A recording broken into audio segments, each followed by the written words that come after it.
Sherlock Holmes. The Adventure of the Mazarin Stone. By Arthur Conan Doyle.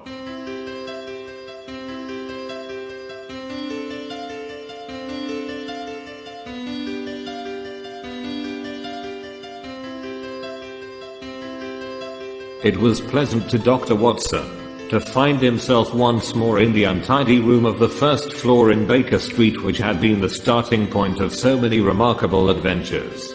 He looked round him at the scientific charts upon the wall, the acid chart bench of chemicals, the violin case leaning in the corner, the coal scuttle, which contained of old the pipes and tobacco.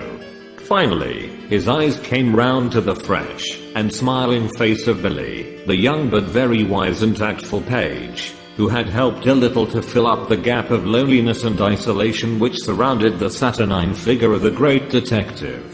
It all seems very unchanged, Billy. You don't change either. I hope the same can be said of him? Billy glanced with some solicitude at the closed door of the bedroom. I think he's in bed and asleep, he said. It was 7 in the evening of a lovely summer's day, but Dr. Watson was sufficiently familiar with the irregularity of his old friend's hours to feel no surprise at the idea. That means a case, I suppose? Yes, sir. He is very hard at it just now. I'm frightened for his health. He gets paler and thinner, and he eats nothing. When will you be pleased to dine, Mr. Holmes? Mrs. Hudson asked. 7:30, the day after tomorrow, said he. You know his way, when he is keen on a case. Yes, Billy, I know. He's following someone. Yesterday he was out as a workman looking for a job. Today he was an old woman. Fairly took me in. He did, and I ought to know his ways by now. Billy pointed with a grin to a very baggy parasol which leaned against the sofa. That's part of the old woman's outfit, he said. But what is it all about, Billy? Billy sank his voice, as one who discusses great secrets of state. I don't mind telling you, sir, but it should go no farther. It's this case of the Crown Diamond.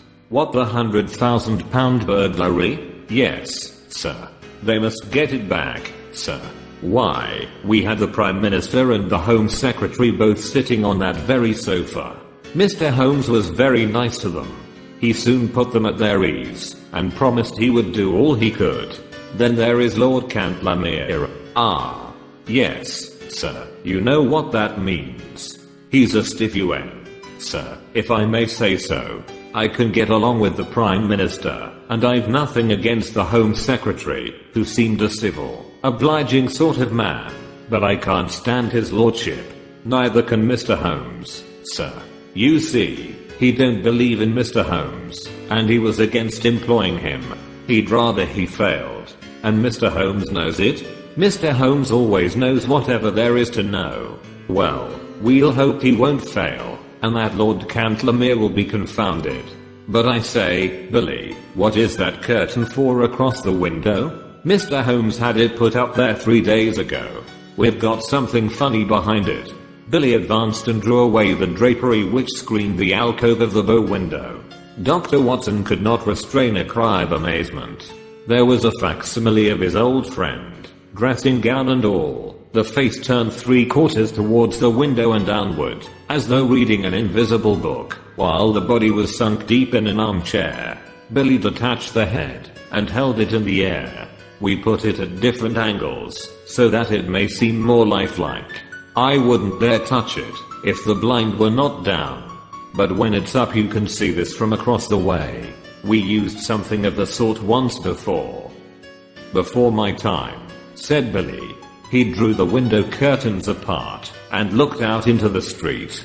There are folk who watch us from over yonder. I can see a fellow now at the window. Have a look for yourself. Watson had taken a step forward, when the bedroom door opened, and the long thin form of Holmes emerged, his face pale and drawn, but his step, and bearing as active as ever. With a single spring he was at the window, and had drawn the blind once more. That will do, Billy, said he. You were in danger of your life then, my boy, and I can't do without you just yet. Well, Watson, it is good to see you in your old quarters once again. You come at a critical moment. So I gather. You can go, Billy. That boy's a problem, Watson. How far am I justified in allowing him to be in danger? Danger of what, Holmes? Of sudden death. I'm expecting something this evening. Expecting what? To be murdered, Watson. No, you are joking, Holmes. Even my limited sense of humor could evolve a better joke than that. But we may be comfortable in the meantime. May we not? Is alcohol permitted? The Gatsagine and cigars are in the old place. Let me see you once more in the customary armchair. You have not, I hope, learned to despise my pipe and my lamentable tobacco. It has to take the place of food these days. But why not eat? Because the faculties become refined when you starve them. Why, surely, as a doctor, my dear Watson, you must admit that what your digestion gains in the way of blood supply is so much lost to the brain. I'm a brain, Watson. The rest of me is a mere appendix. Therefore, it is the brain I must consider. But this danger, Holmes? Yes, in case it should come off, it would perhaps be as well that you should burden your memory with the name and address of the murderer. You can give it to Scotland Yard, with my love and a parting blessing. Silvius is the name, Count Negretto Silvius. Write it down, man. Write it down. 136 Moorside Gardens, NW. Got it? Watson's honest face was twitching with anxiety. He knew only too well the immense risks taken by Holmes, and was well aware that what he said was more likely to be understatement than exaggeration. Watson was always the man of action, and he rose to the occasion. Count me in, Holmes. I have nothing to do for a day or two. Your morals don't improve, Watson. You have added fibbing to your other vices. You bear every sign of the busy medical man, with calls on him every hour. Not such important ones. But can't you have this fellow arrested? Yes, Watson, I could. That's what worries him so. But why don't you? Because I don't know where the diamond is. Billy told me the missing crown jewel. Yes, the great yellow Mazarin stone. I've cast my net, and I have my fish. But I have not got the stone. What is the use of taking them? We can make the world a better place by laying them by the heels. But that is not what I'm out for. It's the stone I want. And is this Count Silvius one of your fish? Yes, and he's a shark. He bites. The other is Sam Merton, the boxer. Not a bad fellow, Sam, but the Count has used him. Sam's not a shark. He is a great big silly bull-headed gudgeon. But he is flopping about in my net all the same. Where is this Count Silvius? I've been at his very elbow all the morning. You've seen me as an old lady, Watson. I was never more convincing. He actually picked up my parasol for me once. Backquote, by your leave, madam, said he, half Italian, you know, and with the southern graces of manner when in the mood, but a devil incarnate in the other mood. Life is full of whimsical happenings, Watson. It might have been tragedy. Well, perhaps it might. I followed him to old Straubenzie's workshop in the Minories. Straubenzee made the Agoon a very pretty bit of work, as I understand, and I rather fancy it is in the opposite window at the present moment. Have you seen the dummy? Of course, Billy showed it to you. Well, it may get a bullet through its beautiful head at any moment. Billy, what is it? The boy had reappeared in the room with the card upon a tray. Holmes glanced at it with raised eyebrows and an amused smile. The man himself. I had hardly expected this. Grasped the nettle, Watson. A man of nerve. Possibly you have heard of his reputation as a shooter of big game. It would indeed be a triumphant ending to his excellent sporting record if he added me to his bag. This is a proof that he feels mighty very close behind his heel. Send for the police. I probably shall. But not just yet. Would you glance carefully out of the window, Watson, and see if anyone is hanging about in the street? Watson looked warily round the edge of the curtain. Yes, there is one rough fellow near the door. That will be Sam Merton, the faithful, but rather fatuous Sam. Where is this gentleman, Billy? In the waiting room, sir. Show him up when I ring. Yes, sir. If I'm not in the room, show him in all the same. Yes, sir. Watson waited until the door was closed, and then he turned earnestly to his companion. Look here, Holmes, this is simply impossible. This is a desperate man, who sticks at nothing. He may have come to murder you. I should not be surprised. I insist upon staying with you. You would be horribly in the way. In his way. No, my dear fellow, in my way. Well, I can't possibly leave you. Yes, you can, Watson. And you will, for you have never failed to play the game. I'm sure you will play it to the end. This man has come for his own purpose, but he may stay for mine. Holmes took out his notebook and scribbled a few lines. Take a cab to Scotland Yard and give this to Yowell of the CID. Come back with the police. The fellow's arrest will follow. I'll do that with joy. Before you return, I may have just time enough to find out where the stone is. He touched the bell. I think we will go out through the bedroom. This second exit is exceedingly useful. I rather want to see my shark without his seeing me, and I have, as you will remember, my own way of doing it. It was, therefore, an empty room into which Billy, a minute later, ushered Count Sylvius. The famous game shot, sportsman, and man about town was a big, swarthy fellow, with a formidable dark moustache shading a cruel thin-lipped mouth, and surmounted by a long, curved nose like the beak of an eagle. He was well dressed, but his brilliant necktie, shining pin, and glittering rings were flamboyant in their effect. As the door closed behind him, he looked round him with fierce, startled eyes, like one who suspects a trap at every turn. Then he gave a violent start as he saw the impassive head and the collar of the dressing gown which projected above the armchair in the window. At first his expression was one of pure amazement. Then the light of a horrible hope gleamed in his dark, murderous eyes. He took one more glance round to see that there were no witnesses, and then, on tiptoe, his thick stick half raised, he approached the silent figure. He was crouching for his final spring and blow when a cool sardonic voice greeted him from the open bedroom door. Don't break it, Count. Don't break it. The assassin staggered back, amazement in his convulsed face.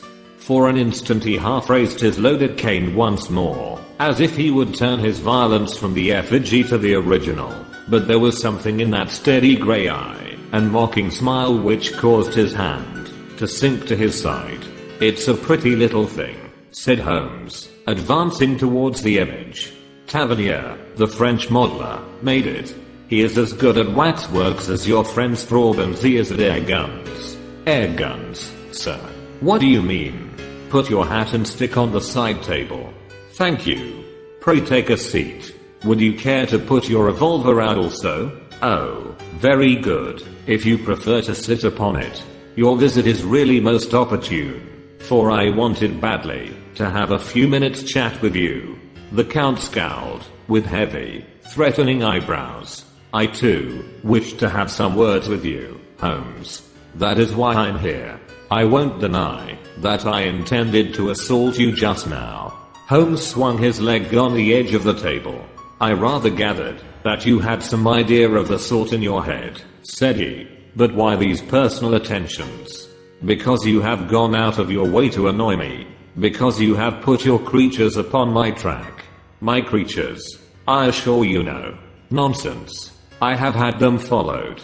Two can play at that game, Holmes. It is a small point, Count Sylvius, but perhaps you would kindly give me my prefix when you address me. You can understand that, with my routine of work, I should find myself on familiar terms with half the rogues gallery, and you will agree that exceptions are invidious. Well, Mr. Holmes, then, excellent. But I assure you you are mistaken about my alleged agents. Count Sylvius laughed contemptuously. Other people can observe as well as you. Yesterday there was an old sporting man. Today it was an elderly woman.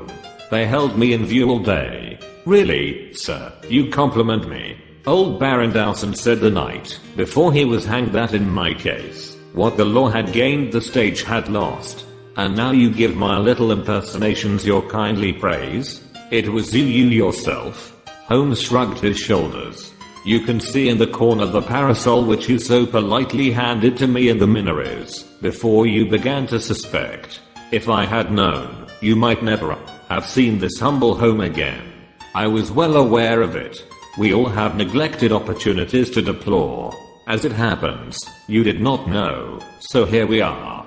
The Count's knotted brows gathered more heavily over his menacing eyes. What you say only makes the matter worse. It was not your agents but your play-acting, busybody self. You admit that you had dogged me. Why? Come now, Count. You used to shoot lions in Algeria. Well. But why? Why? The sport, the excitement, the danger. And, no doubt, to free the country from a pest? Exactly. My reasons in a nutshell.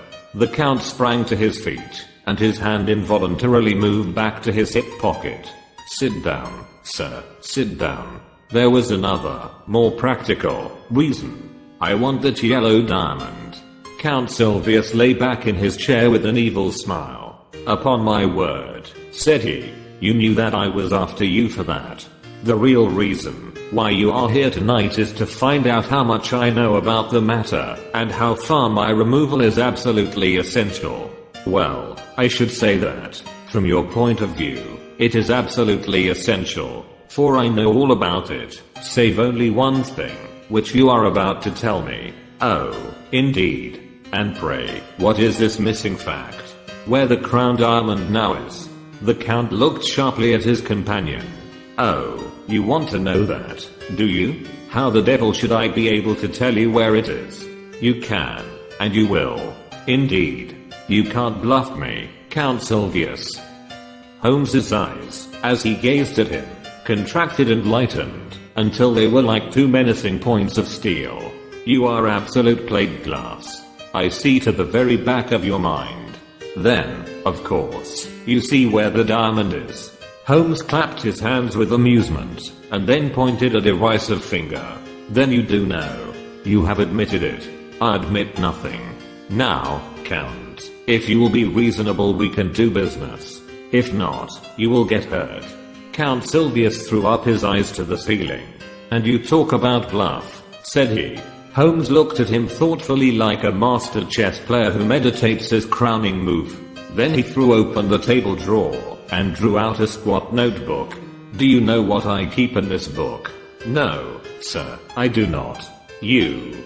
Me. Yes, sir, you. You are all here every action of your vile and dangerous life. Damn you, Holmes, cried the Count with blazing eyes. There are limits to my patience. It's all here, Count. The real facts as to the death of old Mrs. Herold, who left you the Blimer estate, which you so rapidly gambled away. You are dreaming. And the complete life history of Miss Minnie Warrender. Tut. You will make nothing of that. Plenty more here, Count. Here is the robbery in the train deluxe to the Riviera on February 13th, 1892. Here is a forged check in the same year on the credit Lyonnaise. No, you're wrong there. Then I'm right on the others. Now, Count, you are a card player. When the other fellow has all the trumps, it saves time to throw down your hand. What has all this talk to do with the jewel of which you spoke? Gently, Count. Restrain that eager mind. Let me get to the points in my own humdrum fashion. I have all this against you, but, above all, I have a clear case against both you and your fighting bully in the case of the Crown Diamond. Indeed. I have the cabman who took you to Whitehall and the cabman who brought you away. I have the commissioner who saw you near the case. I have Ike Sanders, who refused to cut it up for you. Ike has peached, and the game is up. The veins stood out on the Count's forehead. His dark, hairy hands were clenched in a convulsion of restrained emotion. He tried to speak, but the words would not shape themselves. That's the hand I play from, said Holmes. I put it all upon the table. But one card is missing. It's the King of Diamonds. I don't know where the stone is. You never shall know. No. Now, be reasonable, Count. Consider the situation. You are going to be locked up for 20 years. So is Sam Merton. What good are you going to get out of your diamond? None in the world. But if you hand it over, well, I'll compound a felony. We don't want your Sam.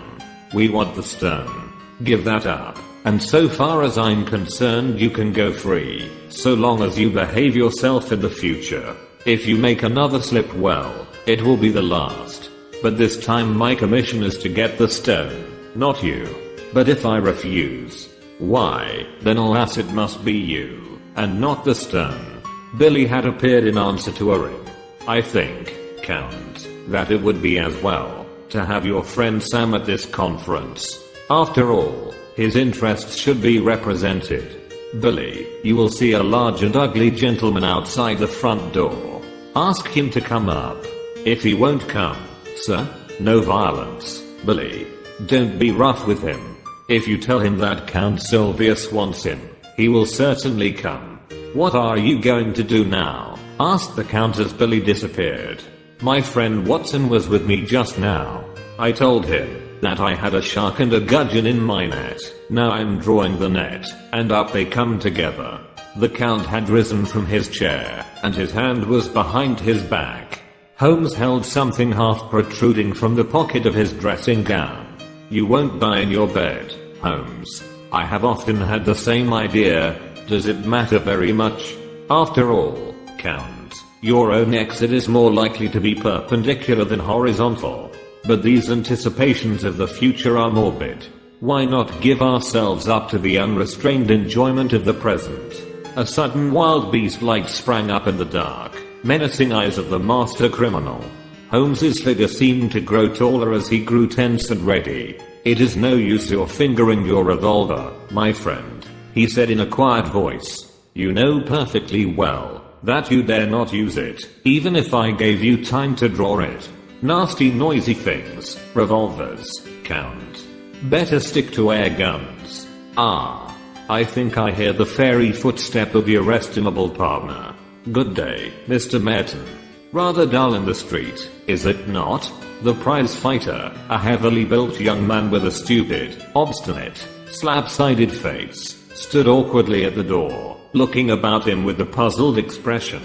Holmes's debonair manner was a new experience, and though he vaguely felt that it was hostile, he did not know how to counter it. He turned to his more astute comrade for help. What's the game now, Count? What's this fella want? What's up? His voice was deep and raucous. The Count shrugged his shoulders, and it was Holmes who answered. If I may put it in a nutshell, Mr. Merton, I should say it was all up. The boxer still addressed his remarks to his associate. Is this cove trying to be funny, or what? I'm not in the funny mood myself. No, I expect not, said Holmes. I think I can promise you that you will feel even less humorous as the evening advances. Now, look here, Count Sylvius. I'm a busy man and I can't waste time. I'm going into that bedroom. Pray make yourselves quite at home in my absence. You can explain to your friend how the matter lies without the restraint of my presence. I shall try over the Hoffman-Barker roll upon my violin. In 5 minutes I shall return for your final answer.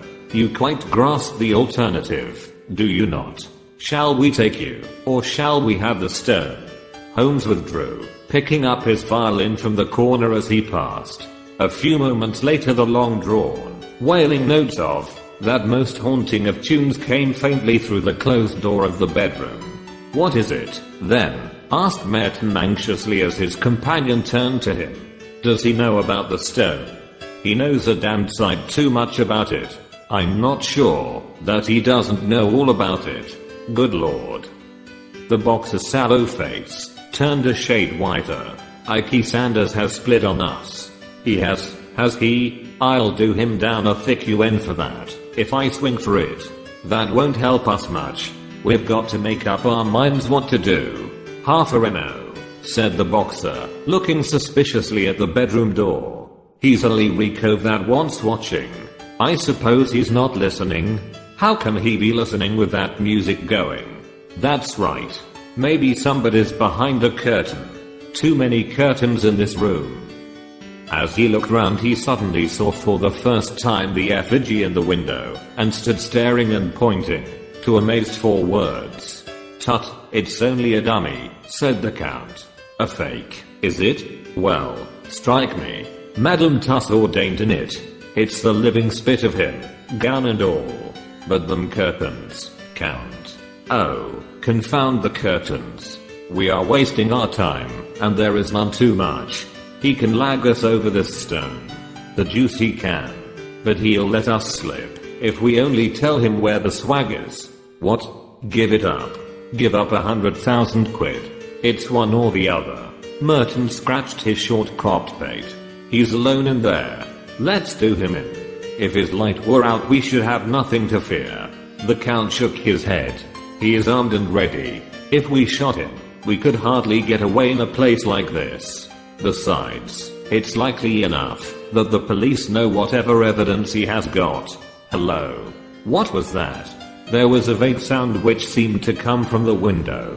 Both men sprang round, but all was quiet, save for the one strange figure seated in the chair. The room was certainly empty. "Something in the street," said Merton. "Now look here, Governor, you've got the brains. Surely you can think a way out of it. If slugging is no use, then it's up to you." "I fooled better men than he," the Count answered. "The stone is here in my secret pocket. I take no chances leaving it about. It can be out of England tonight, and cut into 4 pieces in Amsterdam before Sunday." He knows nothing of Van Sedder. I thought Van Sedder was going next week. He was. But now he must get off by the next boat. One or other of us must slip round with the stone to Lime Street and tell him. But the false bottom ain't ready. Well, he must take it as it is and chance it. There's not a moment to lose. Again, with the sense of danger which becomes an instinct with the sportsman, he paused and looked hard at the window. Yes, it was surely from the street that the faint sound had come.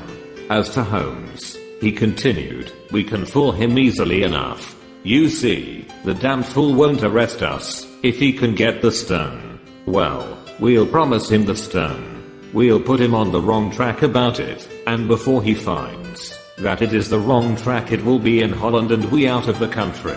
That sounds good to me, cried Sam Merton with a grin. You go on, and tell the Dutchman to get a move on him. I'll see this sucker and fill him up with a bogus confession. I'll tell him that the stone is in Liverpool. Confound that whining music, it gets on my nerves. By the time he finds it isn't in Liverpool, it will be in Quarters and we on the blue water. Come back here, out of a line with that keyhole. Here is the stone. I wonder you dare carry it. Where could I have it safer? If we could take it out of Whitehall, someone else could surely take it out of my lodgings. Let's have a look at it. Count Silvius cast a somewhat unflattering glance at his associate, and disregarded the unwashed hand which was extended towards him. What, I think I'm going to snatch it off you? See here, mister, I'm getting a bit tired of your ways. Well, no offense, Sam. We can't afford to quarrel. Come over to the window if you want to see the beauty properly. Now hold it to the light. Here, thank you. With a single spring, Holmes had leaped from the dummy's chair and had grasped the precious jewel. He held it now in one hand, while his other pointed a revolver at the Count's head. The two villains staggered back in utter amazement. Before they had recovered, Holmes had pressed the electric bell. No violence, gentlemen, no violence, I beg of you. Consider the furniture. It must be very clear to you that your position is an impossible one. The police are waiting below. The Count's bewilderment overmastered his rage and fear. But how the deuce, he gasped. Your surprise is very natural. You are not aware that a second door from my bedroom leads behind that curtain. I fancied that you must have heard me when I displaced the figure, but luck was on my side. It gave me a chance of listening to your AC conversation, which would have been painfully constrained had you been aware of my presence. The Count gave a gesture of resignation. We give you best, Holmes. I believe you are the devil himself. Not far from him, at any rate, Holmes answered with a polite smile. Sam Merton's slow intellect had only gradually appreciated the situation. Now, as the sound of heavy steps came from the stairs outside, he broke silence at last. "A fair cop," said he. "But, I say, what about that bloomin' fiddle? I hear it yet." "Tut, tut," Holmes answered. "You are perfectly right. Let it play. These modern gramophones are a remarkable invention."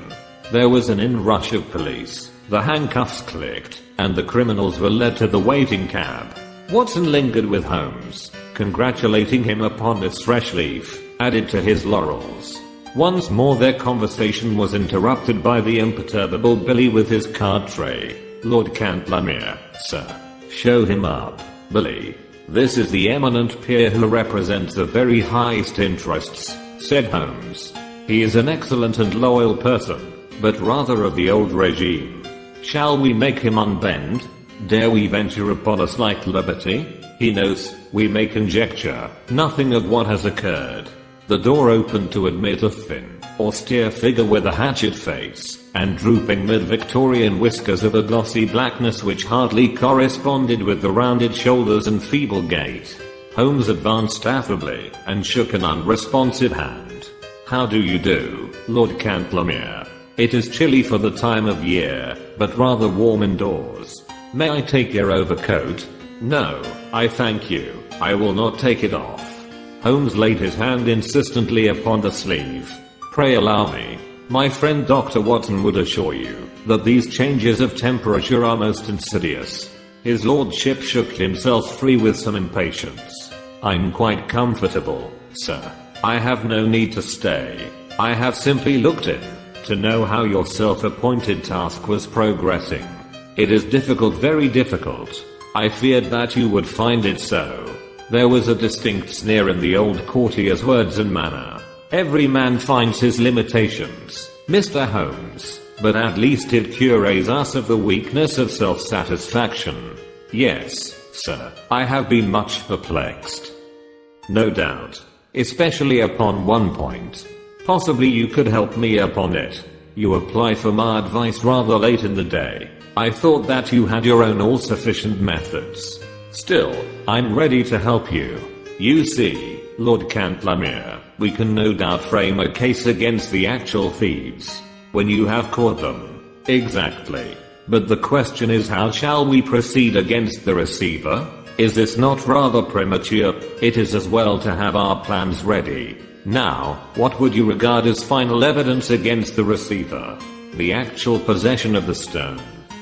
"You would arrest him upon that?" "Most undoubtedly." Holmes seldom laughed, but he got as near it as his old friend Watson could remember. "In that case, my dear sir, I shall be under the painful necessity of advising your arrest." Lord Cantlemere was very angry. Some of the ancient fires flickered up into his sallow cheeks. "You take a great liberty, Mr. Holmes. In 50 years of official life I cannot recall such a case. I'm a busy man, sir, engaged upon important affairs, and I have no time or taste for foolish jokes. I may tell you frankly, sir, that I have never been a believer in your powers, and that I have always been of the opinion that the matter was far safer in the hands of the regular police force. Your conduct confirms all my conclusions. I have the honor, sir, to wish you good evening." Holmes had swiftly changed his position, and was between the peer and the door. "One moment, sir," said he. "To actually go off with a Mazarin stone would be a more serious offense than to be found in temporary possession of it. Sir, this is intolerable. Let me pass." "Put your hand in the right-hand pocket of your overcoat." "What do you mean, sir?" Come, do what I ask." An instant later the amazed peer was standing, blinking, and stammering, with the great yellow stone on his shaking palm. What? How is this, Mr. Holmes?" "Too bad, Lord Cantlemere, too bad," cried Holmes. "My old friend here will tell you that I have an impish habit of practical joking. Also that I can never resist a dramatic situation. I took the liberty, the very great liberty, I admit, of putting the stone into your pocket at the beginning of our interview. The old peer stared from the stone to the smiling face before him. Sir, I'm bewildered. But yes, it is indeed the Mazarin stone. We are greatly your debtors, Mr. Holmes. Your sense of humor may, as you admit, be somewhat perverted, and its exhibition remarkably untimely, but at least I withdraw any reflection I have made upon your amazing professional powers. But how? The case is but half finished, the details can wait. No doubt, Lord Cantlamere, your pleasure in telling of a successful result in the exalted circle to which you return will be some small atonement for my practical joke. Billy, you will show his lordship out, and tell Mrs. Hudson that I should be glad if she would send up dinner for two as soon as possible.